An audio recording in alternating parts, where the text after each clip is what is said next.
me souviens parfaitement de la création du Kosovo il y a 13 ans. Les chaînes de télévision à l'époque diffusaient les images des rues de Pristina pleines de drapeaux américains. Les chefs des milices de l'UÇK pavanaient alors que nous savions que beaucoup d'entre eux avaient participé aux pires crimes et aux trafics les plus ignobles.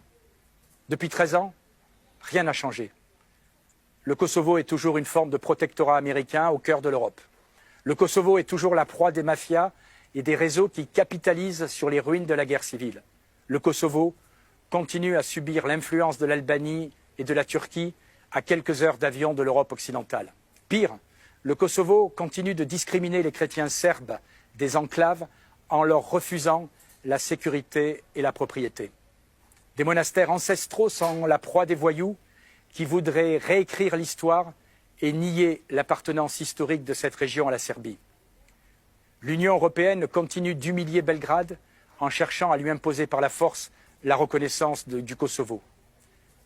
L'Union européenne a exigé pendant des années que les dirigeants serbes s'assoient à la même table qu'Hashim Thaçi, ancien président du pays, qui a dû démissionner après avoir été inculpé par la Cour pénale internationale. D'ailleurs, nous voyons bien que rien ne change après son départ.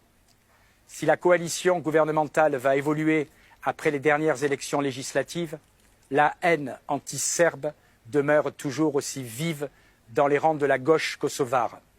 En bombardant Belgrade, l'Occident s'est couvert de honte. En oubliant les Serbes du Kosovo, elle prouve sa partialité. En continuant à s'associer à Pristina, nous montrons notre soumission aux États-Unis dans les rapports de force à l'œuvre dans les Balkans.